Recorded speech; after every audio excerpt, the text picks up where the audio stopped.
3.2 chapter पढ़ेंगे, है ना। एक में याद करना है क्या, तो याद करने के लिए रहेगा 3.4 जो टेबल दिया हुआ है। अब देखो इसमें समीकरण तुमको 3 एग्जाम्पल दिया हुआ है, जिसमें बताया गया है कि यदि कुछ इस प्रकार से एक समीकरण है तो वो प्रतिच्छेदी हो, उसकी रेखाएं जो होती है प्रतिच्छेदी होती है और उसका केवल एक हल होता है। अगला साइड में हम इसको समझाएंगे।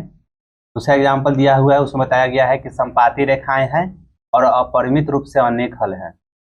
और उसके बाद तीसरा जो एग्जाम्पल दिया हुआ है उसमें बताया गया कि रेखाएं जो बनेगा समानांतर बनेगा, कोई हल नहीं होगा। कहने का मतलब जब ग्राफ बनाओगे तो पहला पॉइंट के अनुसार यहाँ है ना कि a1/a2 और b1/b2 बराबर करेंगे। यदि बराबर नहीं आता है यानी a1/a2 बराबर नहीं है b1/b2, रेखाएं प्रतिच्छेद करेंगे एक दूसरे को और केवल एक हल होगा। तो पहले देखते हैं कि प्रतिच्छेद मतलब क्या हुआ। अब जैसे देखो एक में कुछ समीकरण यहाँ x - 2y दिया हुआ है, x - 2y बराबर 0। और दूसरा समीकरण का है 3x + 3x + 4y बराबर 20। अब देखो x - 2y और 0 के ई पटिला है तो कोई फर्क ना पड़ेगा, -0 या +0 हम लिख सकते हैं, बराबर 0 रह जाएगा, है ना। और इसमें देखो 3x + 4y -20 बराबर 0। अब देखो एक x का जो गुणांक है वो a1 कहलाएगा। पहला समीकरण में x का जो गुणांक है a1 और एकरा में a2 कहलाएगा, ठीक। उसके बाद जो y का गुणांक है वो b1 कहलाएगा और एकरा में b2 कहलाएगा y का गुणांक। उसके बाद जो अचर पद रहेगा उस c1 कहलाएगा इसमें और इसमें c2 कहलाएगा, ठीक है ना। ये अब देखो x का गुणांक कितना है, कुछ भी नहीं तो एक तो है ना, यहाँ 1 लिख देंगे और यहाँ पर 3 लिखा जाएगा, यानी कि a1 और a2 ज्ञात हो गया। उसके बाद y का गुणांक जो है और यहाँ ठीक इसमें 0 और इसमें -20, 3 के साथ जो माइनस रहेगा तो माइनस लिखाएगा, प्लस लिखने की जरूरत नहीं है। अब बताएं पहला तुम्हारा है, पहला पॉइंट यदि देखोगे तो पहला पॉइंट तुम्हारा है कि a1/a2 बराबर नहीं रहे b1/b2 के, तो रेखाएं क्या होगा एक दूसरे का प्रतिच्छेद करेगा और उसका हल क्या होगा, तो द्वितीय होगा, यानी कि एक ही वो हल होगा। अब देखो a1/a2 बराबर नहीं b1/b2 के, ई तुम्हारा होना चाहिए। तो तुम देख रहे हो कि देखो a1 तुम्हारा 1 है, a2 तुम्हारा 3 ना, आज जो बराबर नहीं रहना चाहिए किसके, b1 तो -2 और b2 4। जब ये कंडीशन फुलफिल हो रहा है तो हम कहें कि जो रेखाएं हैं एक दूसरा के प्रतिच्छेदी हैं। लिखने की जरूरत नहीं है, रेखाएं तो लिख देते हैं, रेखाएं एक दूसरे को प्रतिच्छेद करती है। पहले फार्मूला पहले जो फार्मूला है ना उसको हम समझ रहे हैं। रेखाएं एक दूसरे को प्रतिच्छेद करती है। अब देखो ये एगो समीकरण है और एगो तुम्हारा समीकरण यहाँ है ना। कि दोनों समीकरण का उपयोग करके ग्राफ पर रेखाएं खींचा गया है। तो हम देख रहे हैं कि एक बिंदु पर 4,2 पर एक दूसरा काट दिया है ना। जिस बिंदु पर एक दूसरा काट दे यानी कि रेखा में प्रतिच्छेद हो रहा है और वहां केवल एक हल होगा। देख रहे हो ना, अरे समझने चीज है, दो समीकरण से रेखा खींचे हैं और ये रेखाएं क्या कर रहा है, एक दूसरा प्रतिच्छेद कर दे रहा है। तो ई फॉर्मूला होगा, यानी कि उस पर शर्त का लागू होगा कि a1/a2 बराबर नहीं रहेगा b1/b2, तभी शर्त लागू हो जाएगा। कहने का मतलब कि रेखा एक दूसरे के प्रतिच्छेद करेगी। अगला पॉइंट क्या चीज है, तो अगला पॉइंट में देखो समीकरण दो समीकरण लिखा हुआ है, देखते हैं। ऐसे हम देख रहे हैं कि एक दूसरा के संपाती है ना।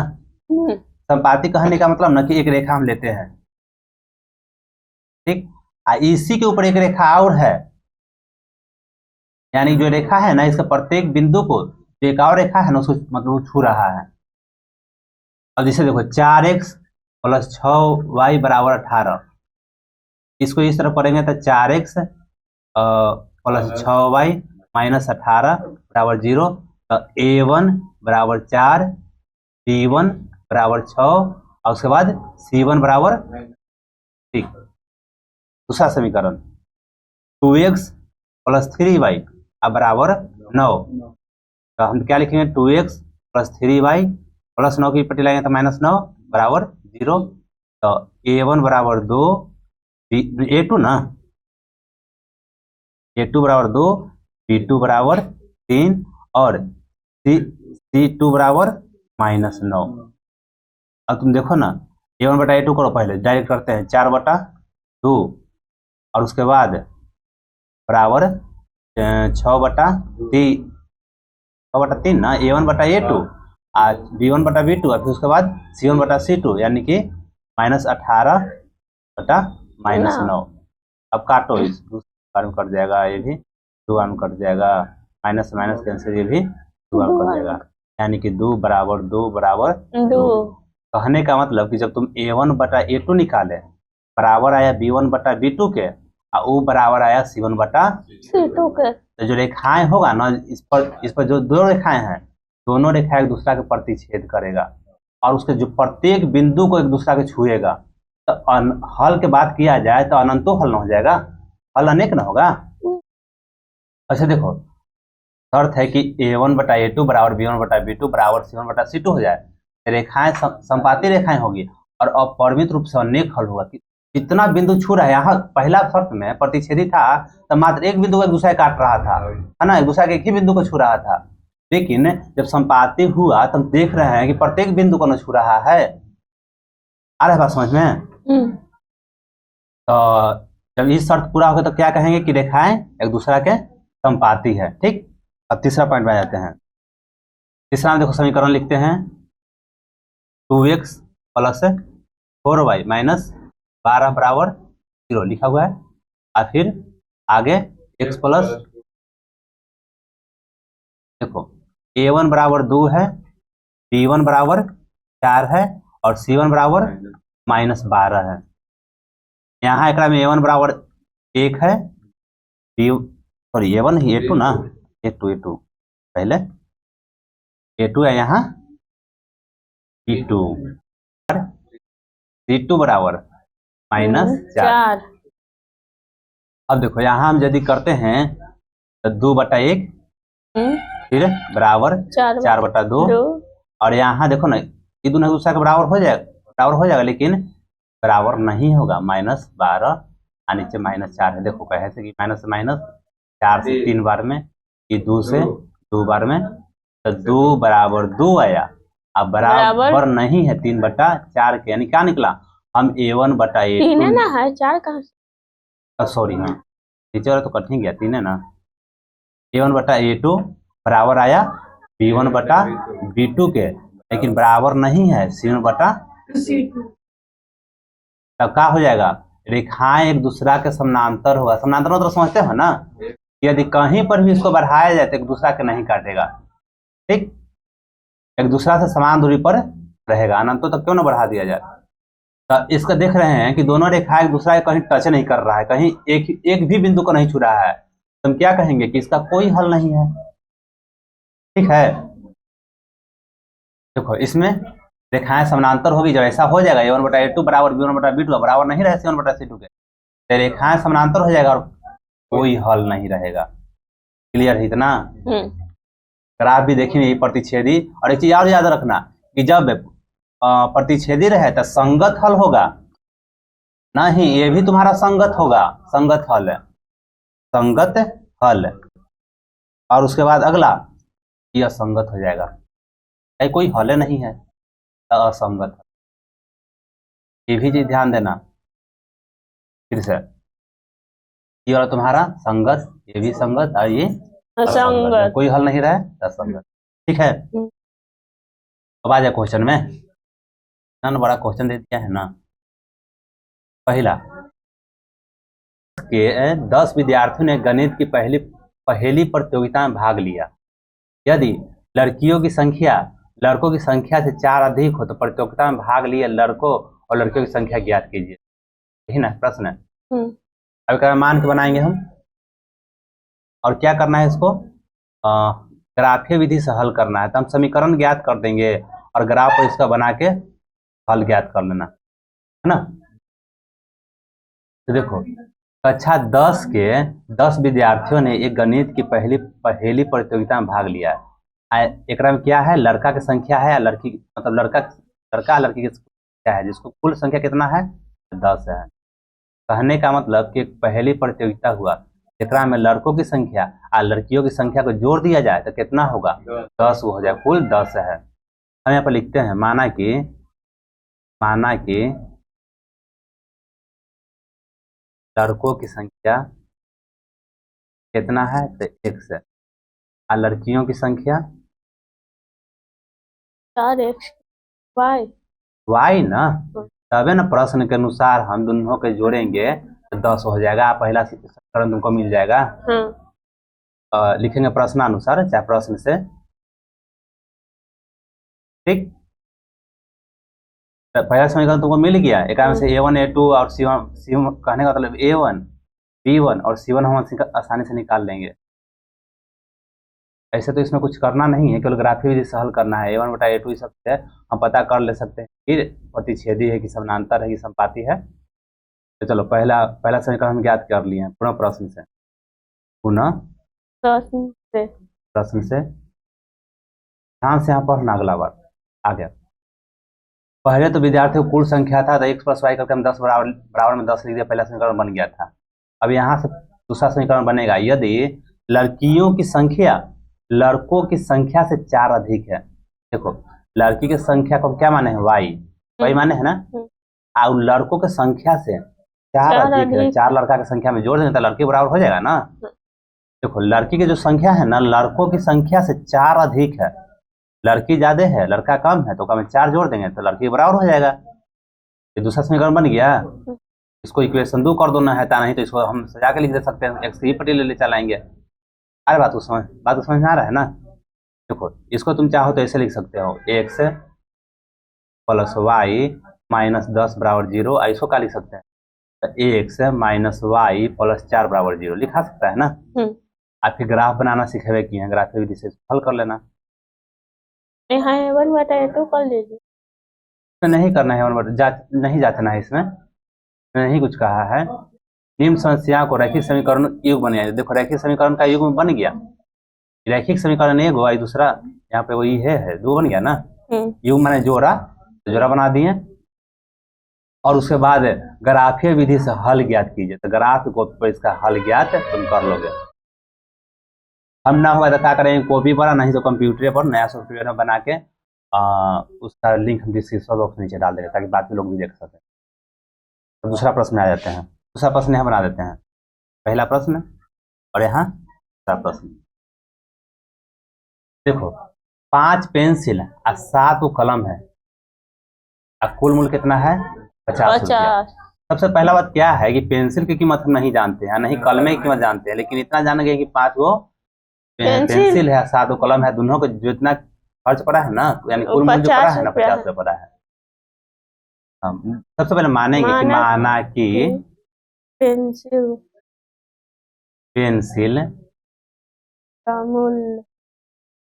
का मूल्य कितना, 1 रुपया, और कलम के मूल्य, कलम का शॉर्ट में y रुपया, 7 रुपया इन्हें लिखेंगे, ठीक। प्रश्न के अनुसार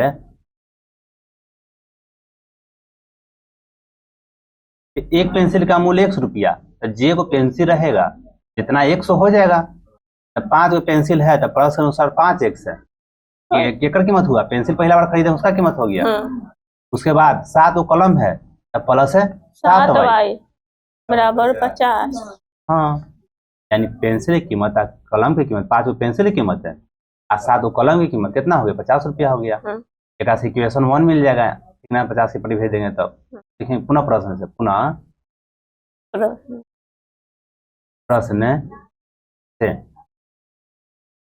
देखो अगला बार कितना है, 7 पेंसिल है, 5 कलम है, एक पेंसिल की कीमत 100 रुपया, तो 7 हुए तो 7x हो जाएगा, और फिर उसके बाद 5 कलम है, 5 कलम है ना, तो 5y बराबर कितना, 40, समीकरण 2 है ना। ना होगा तो इसको बताइए कि कैसे करके हम लिख सकते हैं। और यहाँ 7x प्लस 5y माइनस 46 बराबर 0। हम क्या किए हैं, केवल रैखिक युग्म बनाए हैं हम। तुम्हारा काम क्या है, अगर आप इसको अपने से बना दोगे, हम जब बनाएंगे तो तुम बाद में देख सकते, बनाएंगे बाद में। तो पहला प्रश्न कंप्लीट हो गया। दूसरा प्रश्न आसान है। कह रहा है कि a1 बटा a2 b1 बटा b2 और c1 बटा c2 की तुलना कर ज्ञात कीजिए युग्म द्वारा निरूपित रेखाएं एक बिंदु को प्रतिच्छेद करती है कि समानांतर करती है अथवा संपाती, यानी क्या है, प्रतिच्छेदी है, समानांतर है, संपाती है। तो इक्वेशन देवल है ना, उसमें बताना है। तो चलो आगे बढ़ते हैं। पहला प्रश्न ही ना है, दूसरा प्रश्न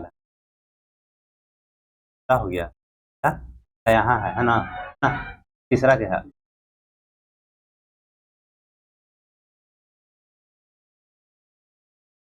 चलो यहाँ बनाते हैं।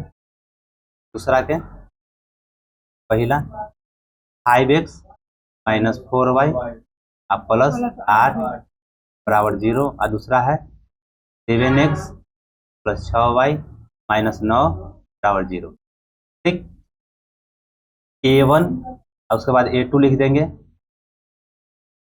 फिर b1 और b2 लिख देंगे, और c1 और c2 लिख देंगे।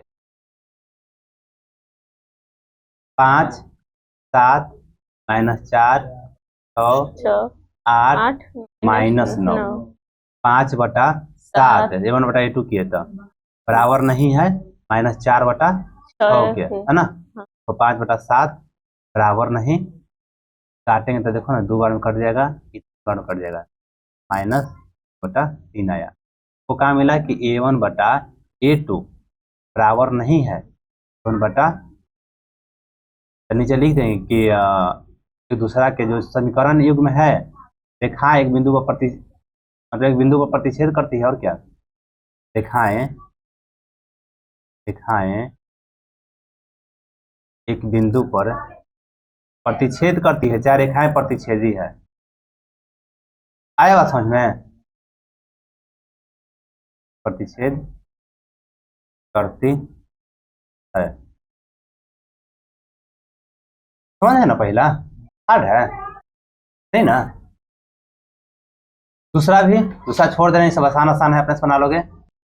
तीसरा देखो, तीसरा में 6 बटा 2 करेंगे हम, उसके बाद बराबर माइनस 3 बटा माइनस 1, और फिर आगे बराबर नहीं रहेगा 10 बटा 9 के, देखो ये बराबर नहीं है किसके, 9 के, तो 3 आ गया, यहाँ पर भी 3 आ गया, यहाँ बराबर नहीं है 10 बटा 9 के। तो क्या मिला कि a1 बटा a2 बराबर है b1 बटा b2 के, और बराबर नहीं है c1 बटा c2 के।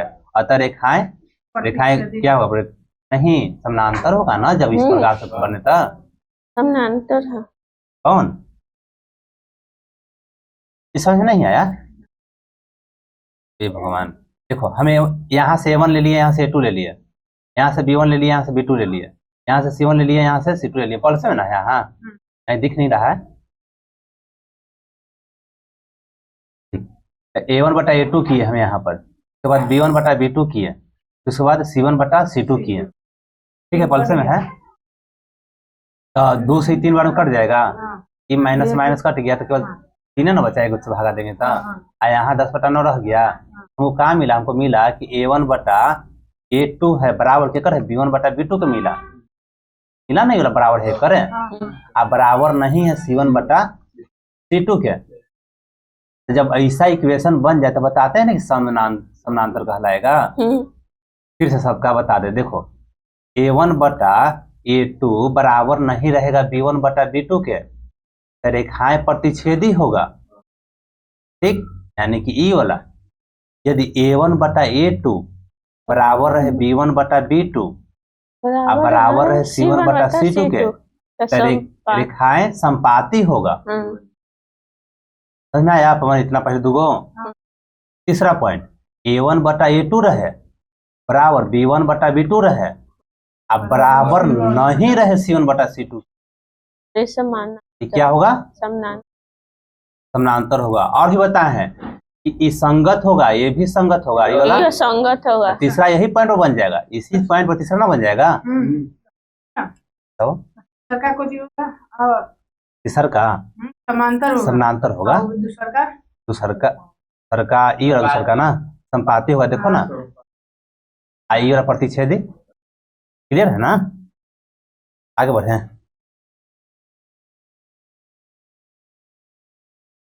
तो पहला समाप्त, दूसरा समाप्त, अब तीसरा देख लो। तीसरा भी देखो ना, तीसरा क्या बताए? दो शर्त है कि A1 बटा A2 बराबर नहीं रहे B1 बटा B2 के। तो ये क्या हो जाएगा? संगत हो जाएगा। और A1 बटा A2 बराबर B1 बटा B2 अब बराबर C1 बटा C2, तो यह संगते हो जाएगा। ठीक, ये भी संगते हो जाएगा। लेकिन A1 बटा A2 बराबर B1 बटा B2 अब बराबर नहीं रहे C1 बटा C2 के।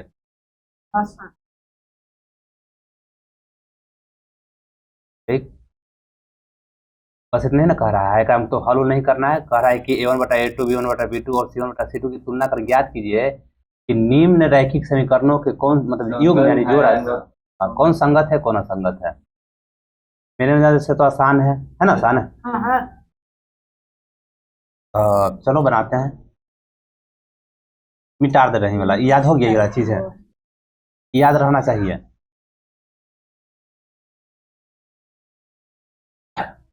तीसरा के पहला, सबसे पहले 3x प्लस 2y बराबर 5, क्या लिख सकते हैं? 3x प्लस 2y माइनस 5 बराबर 0। अगला बार समीकरण एक इसको भर देंगे, 2x माइनस 3y बराबर 7 है। कई पर ले चलेंगे तो 2x minus 3y minus 7। A1 A2 B1 B2 C1 C2। चलो बोलते जाओ A1 A2। A1 कितना? A2 A2 2, उसके बाद B1 -3 B1 2 ना, ये ना है। और उसके बाद B2 -3 उसके बाद -5 -5 प्लस 7 -7 ना है, नहीं दिख रहा है। देखो x, सुनो फिर से सुनो एक बार। x का गुणांक A1, y का गुणांक B1 और जो अचर पद रहेगा वो C1। एकरा में x का गुणांक जो है A2 यानी समीकरण 2 में, y का गुणांक B2 जो अचर पद रहेगा वो C2। ठीक है ना? अब देखो हम देख रहे हैं क्या इसमें ज्ञात करना, संगत असंगत। तो A1 बटा A2 बराबर नहीं रहना चाहिए B1 बटा B2 के। तो 3 बटा में 2 बराबर नहीं है 2 बटा में -3। ठीक है ना? हमें C1 बटा C2 देखे जरूरत नहीं है। लिख देंगे कि रेखाएं कि रैखिक युग्म में, चाहे रैखिक समीकरण केवल लिखो ना, इतना ही कि संगत है, उतना लिखने की जरूरत। संगत है, संगत हल है, चाहे संगत है। चलो एक बार हम तीसरा बता देते हैं, बाकी सब यहाँ पर हम ग्राफिया पर हल कर देंगे। तीसरा देखो 3 बटा 2x फिर 5 बटा 3y। तीसरा बता रहे, देखो पहला बताएं और दूसरा इसको हम यहाँ पर बना देंगे, मतलब इसी पर। तीसरा थोड़ा सा हल कर रहे हैं, क्या है कि इसमें थोड़ा सा कैलकुलेशन करना पड़ जाएगा ना, क्या है कि बटा में है बराबर 7। और फिर अगला समीकरण कौन सी है? 9x माइनस 10y बराबर, ठीक, तो 9x माइनस 10y माइनस 14 बराबर 0। इस समीकरण 2 हो जाएगा। समीकरण कौन सी है? तो 3 बटा 2 x प्लस 5 बटा 3y। इस समीकरण, अब देखो A1 A2 B1 B2 C1 C2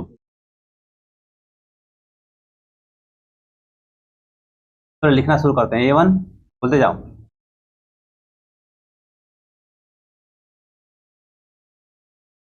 A2 9, B1 5 बटा 3 minus B2 10 C1 minus 7 C2।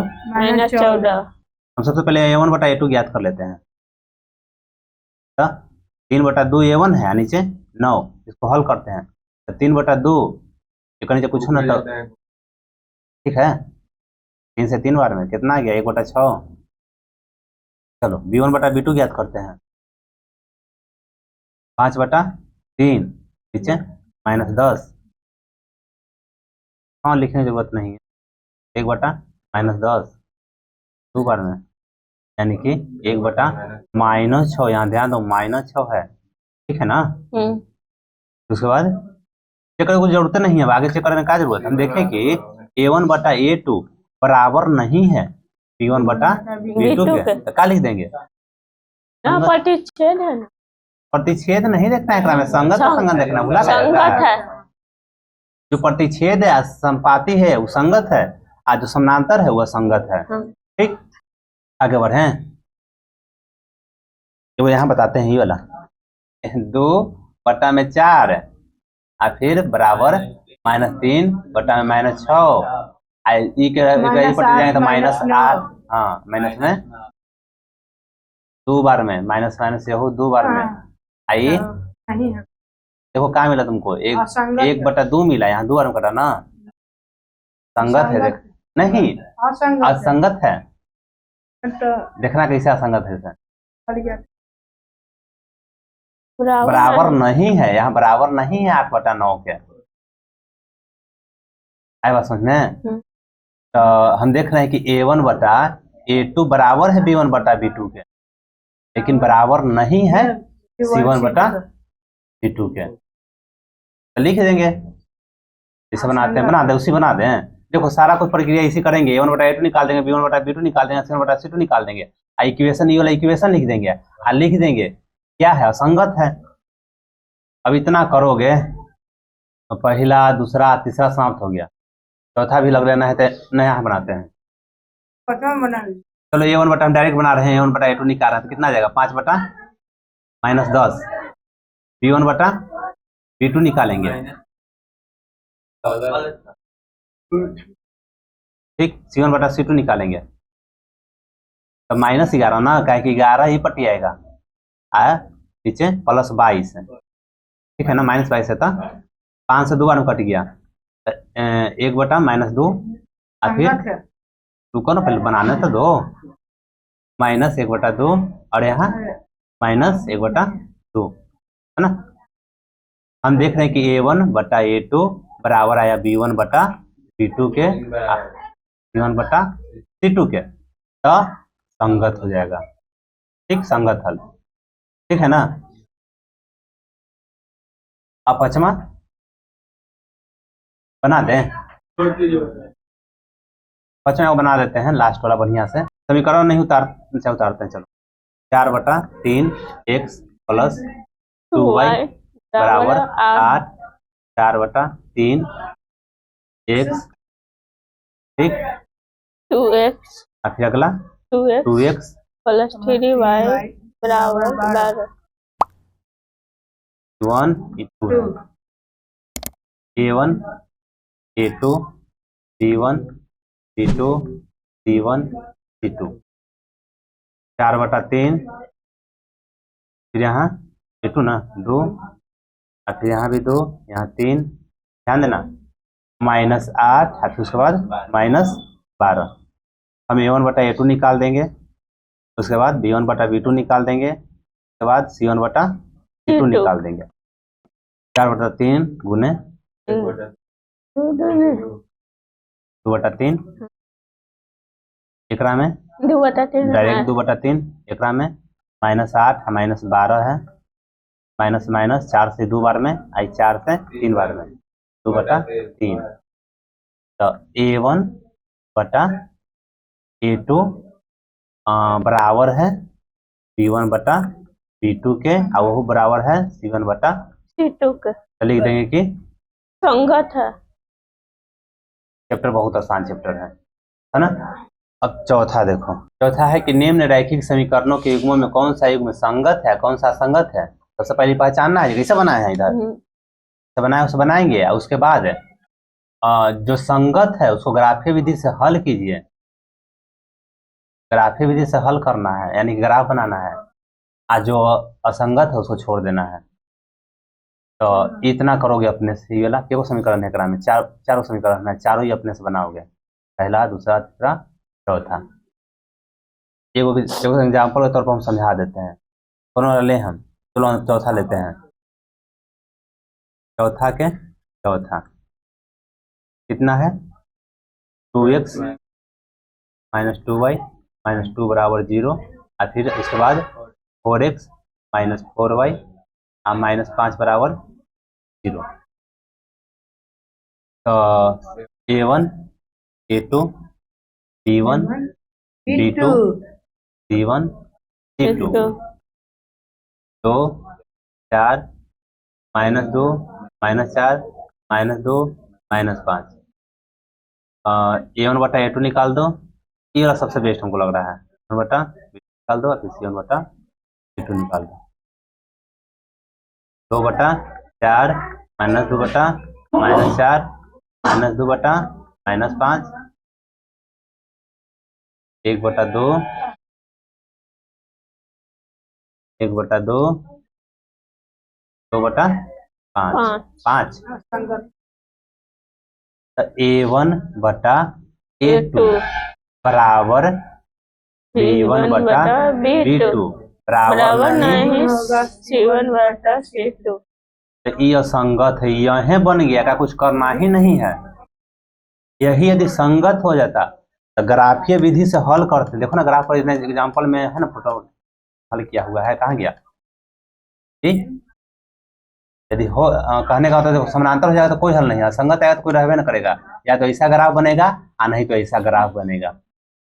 Graph बनाना पहले सिखाए भी हैं, बताइए कि बना के हमने होगा तो प्रत्येक क्वेश्चन के हम डाल भी देंगे बाद में। तो चलो हो गया ना, चौथा के चौथा भी कंप्लीट, पहला दूसरा तीसरा चौथा बना लोगे। चौथा तो हम बता ही दिए, बाकी 3 को जिसका जिसका ग्राफ संभव है, जिसका जिसका संगत है तो उस ग्राफीय विधि से हल कर देना है। पांचवा, एक आयताकार बाग जिसकी लंबाई चौड़ाई से 4 मीटर अधिक है और अर्ध परिमाप 30 मीटर है, तो बाग की लंबाई ज्ञात कीजिए। आयत ना है, ठीक। देखो इस आयताकार बाग की खासियत क्या है ना, कि जो लंबाई और चौड़ाई है ना उसके बारे में हमको जानकारी नहीं है। इतना जरूर जानकारी है कि जो लंबाई है चौड़ाई से कितना अधिक है, 4 मीटर अधिक है। ये चीजें जानकारी है हमको, है ना, कि मतलब जो लंबाई है ना इसका, कि चौड़ाई से 4 अधिक है। यदि चौड़ैया में 4 जोड़ दोगे ना तो यह लंबाई जो है, चौड़ाई जो है लंबाई इतना हो जाएगा। आ रहा समझ में। एक आयताकार बाग है जिसकी लंबाई चौड़ाई से 4 मीटर अधिक है। थोड़ा सा बताओ तो हमको किसको माने हम, x लंबाई के माने x कि चौड़ाई के माने x। दोनों में से किसी को ही मान सकते हैं, लेकिन हम चौड़ाई के मानेंगे। ठीक, माना कि आयताकार बाग की चौड़ाई, आयताकार बाग की चौड़ाई कितना है, तो x मीटर ना, x मीटर, यानी कि चौड़ाई यानी कि इसको न मान रहे हम, ये वाला ना कितना है, x मीटर। ठीक, ये वाला x मीटर है। तो शर्त के अनुसार किताब में बोल रही है कि कितना है, x + 4 है, क्या कि 4 अधिक ना है। तो देखो चौड़ाई दिया हुआ है तो प्रश्न से लंबाई क्या हो जाएगा, प्रश्न से लंबाई है। देखो लंबाई क्या है, तो चौड़ाई से 4 मीटर अधिक है, चौड़ाई से 4 मीटर अधिक, यही ना। तो लंबाई जो का त्यों रह जाएगा यहाँ, और चौड़ाई के क्या मान ले हैं, x मान ले हैं, अवकाश से 4 अधिक रहना चाहिए तो 4 जोड़ देंगे। तो देखो ना तुमको चौड़ाई भी मिल गया, चौड़ाई यहाँ ना लिख के यहाँ लिख ले, चौड़ाई भी मिल गया कि x मीटर है, और लंबाई मिल गया कितना, कि x प्लस।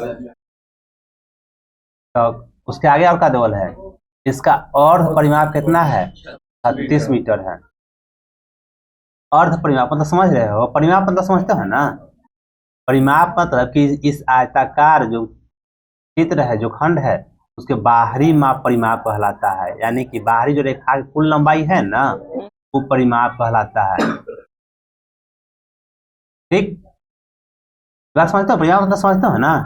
क्षेत्रफल मतलब कि पूरा भाग सब जो है क्षेत्रफल कहलाता है।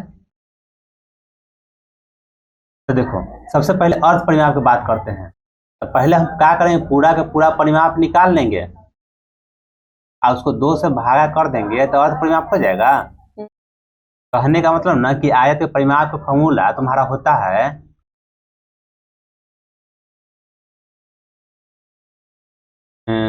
दो गुण लंबाई जोड़ प्लस चौड़ाई। यही ना होता है। लेकिन अर्ध परिमाप है, क्या है? अर्ध परिमाप। अर्ध ऐसे लिखेगा ना, तो हाँ नहीं, अर्ध परिमाप। तब क्या करेंगे, एकरा में 2 से भागा दे दें तो केवल लंबाई जो चौड़ाई रह जाएगा, है ना। ये अर्ध परिमाप मतलब क्या था, ठीक है ना। तो विमाप ज्ञात कीजिए। तो प्रश्न पुनः प्लस।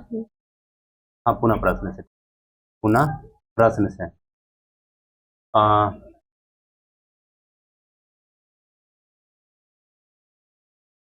से अर्ध परिमाप बराबर अर्ध परिमाप बराबर लंबाई जोड़ चौड़ाई। तो कितना डबल है, 36 डबल है, और फिर x प्लस लंबाई x है, ये वाला सॉरी चौड़ाई है, x प्लस 4 ये लंबाई दिया हुआ है, और फिर चौड़ाई 36, और फिर यहाँ x plus 4 plus x 36 2x plus 4 कई पट्टी करेंगे तो 36 माइनस 4 बराबर 2x, 32 बराबर 2x, x बराबर 32/2 16, x बराबर 16। तो तुमको क्या ज्ञात हो गया, चौड़ाई ज्ञात हो गया कि कितना है 16। चौड़ाई का नाम x माने थे 16 मीटर, और लंबाई बराबर तुम्हारा क्या है x प्लस 4, 16 प्लस 4 20। ज्ञात हो गया ना, यही ना विमा मतलब यही लंबाई या चौड़ाई। विमाई ज्ञात हो गया ना कि वो 16 मीटर है, वो 20 मीटर। किसे समझाना रहा था। अब आगे छठ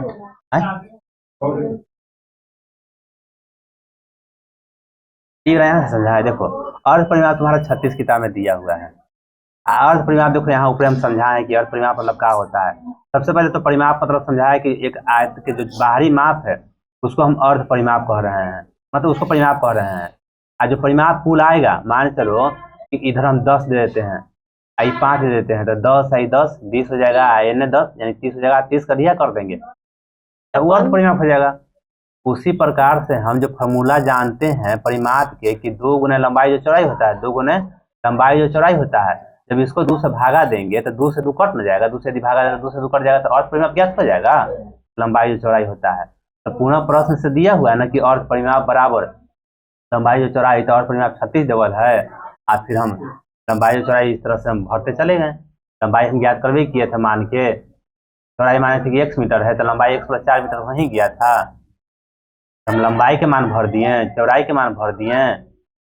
फिर देखो 36 जो का त्यों है, x प्लस 4 जो का त्यों है, ब्रैकेट को हटा वाले पहला बार 3 या 1 से 1 जुट के 2 x हो गया, 4 जो का त्यों, अगला बार 4 को वो पट्टी भेज दिए हैं, तो प्लस 4 है तो माइनस 4 हो गया, 36 में 4 जाएगा तो 32 हो जाएगा, इन्हें 2x अकेला बचल है, ठीक है।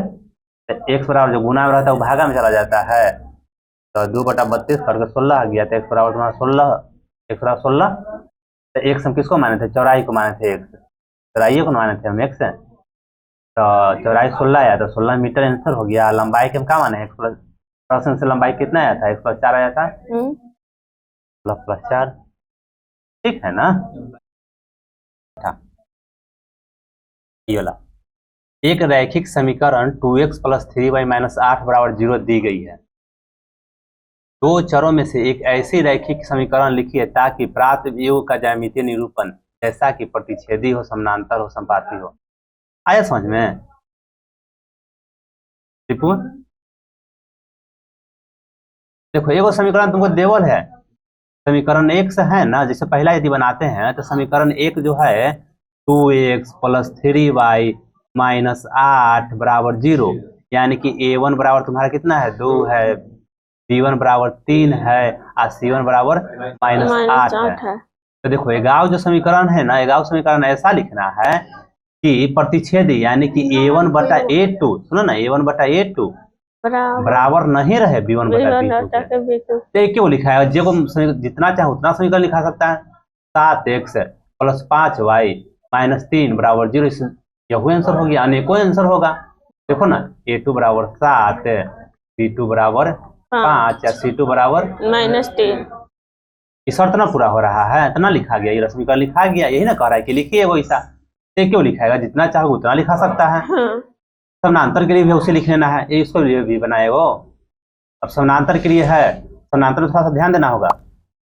देखो समीकरण दिया हुआ है कि 2x + 3y - 8 = 0, ये समीकरण है, ठीक। एक कारण से a1 लिख देते हैं 2, b1 3 और c1 -8 है। तो हमको क्या शर्त पूरा होना चाहिए?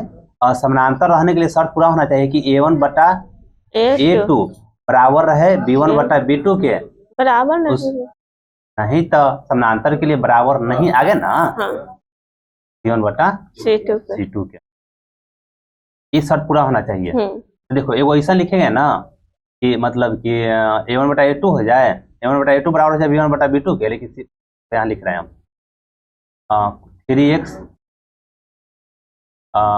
3x लिख दिए। तो a1 a2 तो तुम्हारा मिल गया कितना, 3 मिल गया, ठीक। तो a1 बटा a2 कितना है, 2 बटा 3 आ गया। तो हमको b1 बटा b2 करना है, 2 बटा 3 है, ये काम करते हैं ना, तो 6 यहाँ कर देते हैं, आसान पड़ेगा हमको, 6 कर देते हैं, तो 2 3 6 या फिर यहाँ 9y कर देते हैं। तो b2 तुम्हारा कितना हो गया, 9 हो गया। और उसके बाद बराबर नहीं रहना चाहिए c2 के, तो यहाँ कुछ लिख देते हैं, 15 लिख देते हैं, c2 तुम्हारा 15 हो गया। अब तुम देखो, निकाल के देखो तुम इसको, है तो a2 3 है कि 6 है? अच्छा हाँ, तो यहाँ सुधार। तो अब खुश देखो, a1 बटा a2 करें हम तो 2 बटा 6, a1 बटा a2 करेंगे तो 2 बटा 6 हो गया, और b1 बटा b2 करेंगे तो 3 बटा 9 हो जाएगा, और फिर c1 बटा c2 करें तो -8 बटा में 15 हो जाएगा। तो देखो ना, 3 बार कर जाएगा, लेकिन ये बराबर नहीं आया, नहीं ना आया। 1 बटा 3 बराबर है 1 बटा 3 के, लेकिन बराबर नहीं है, माइनस है। तो हमको संगत असंगत से मतलब नहीं है। एगो ऐसा एग्जाम्पल लिखना है ना कि इस समीकरण जो देवल है ना ओकरा से समानांतर हो जाए, बस। तो तीसरा अपने संपाती वाला अपने से लिखोगे ना, या समझ में आ गया ना? अरे पागल हो तुम भाई, तीनों का लिखना है। तो देखो फिर से समझो तुम, कौन एगो समीकरण तुमको दिया हुआ है, एगो अपना मन से लिखना है। तो हम बोले ना कि तुम जितना चाहो उतना लिख सकते हो अपने मन से। एक में हम देख रहे हैं कि देखो, प्रतिच्छेदी होने के लिए क्या शर्त है तुम्हारा? प्रतिच्छेदी होने के लिए शर्त था कि a1 बटा a2 बराबर नहीं रहे b1 बटा b2 के। तो दूसर का समीकरण ऐसा अपना मन से लिखना है ना कि a1 बटा a2 बराबर नहीं रहे b1 बटा b2 के। ना समझे बात को? ये मत समझो, 3 गो प्रश्न है, तीनों में से कोई नहीं, 3 गो प्रश्न दिया हुआ है, और तीनों में एक अपना मन से एग्जाम्पल लिखना है। कि ऐसा एग्जाम्पल लिखेंगे ना कि एगो प्रतिच्छेदी बन जाए, एगो समानांतर बन जाए, एगो संपाती बन जाए। अब समझे कि अभी हो ना? तो देखो हम क्या किए ना कि वो समीकरण देवल है, तो अपना मन से हम ये वाला समीकरण लिखे हैं। तुम देखो ना, a1 बटा a2 निकालोगे ना, b1 बटा b2, तो बराबर नहीं रहेगा दूसरा के। निकाल के दिखा दें? दूसरा देखो, दूसरा निकालोगे तो a1 बटा a2, देखो ना यहाँ निकाले बनाए हैं यहाँ पर, तो तुम्हारा A1 बटा A2 बराबर है B1 बटा B2 के, अब बराबर नहीं है C1 बटा C2 के। ना समझ में आया यहाँ से? यहाँ से समझ में आया? देखो A1 तुम्हारा 2 है, A2 तुम्हारा 6 है, यहाँ लिखल है। B1 तुम्हारा 3 है और B2 कितना है? 9 है, 9 है लिखल है। C1 माइनस 8 है, आखिर C2 माइनस 15 है। इधर उधर थोड़ा सा लिख दिया था, माइनस 15 गलती हो गया। ठीक है, अब समझ में आ गया ना? चलो तीसरा के एग्जाम्पल तुम ही बताओ तो हमको। तीसरा क्वेश्चन को 2x है प्लस 3y माइनस 8 है। ऐसा एग्जाम्पल बताओ ना कि रेखाएं समपाती हो जाए। चलो कौन बताओ तो पहले, तो ऐसा एग्जाम्पल बताओ कि वो समीकरण जब बनाए ना, दोनों के निकालें, जब हल करें तो हाँ वो समीकरण जो होगा ना वो समपाती रेखाएं हो जाए। 4x हाँ बराबर 0। देखो A1 बटा A2 करेंगे तो 2 बटा 4 बराबर 3 बटा 6 माइनस 8 बटा 2 बार में पूरा 2 बार में 1 बटा 2 बराबर 1 बटा 2 बराबर। आया बात समझ में? तो ये एग्जाम्पल ठीक है ना? बस यही तो करना है छठा में। 7वां ग्राफ है, ग्राफी विधि से हल करना है। ग्राफ कॉपी में, लिंक डिस्क्रिप्शन बॉक्स में जरूर देखना। ठीक, तो इस प्रकार से 3.2 चैप्टर समाप्त होता है। तो आज की वीडियो में बस इतना ही, फिर मिलते हैं नेक्स्ट वीडियो में। वीडियो अच्छा लगा तो वीडियो को लाइक करें, चैनल जरूर सब्सक्राइब करें। Thanks for watching.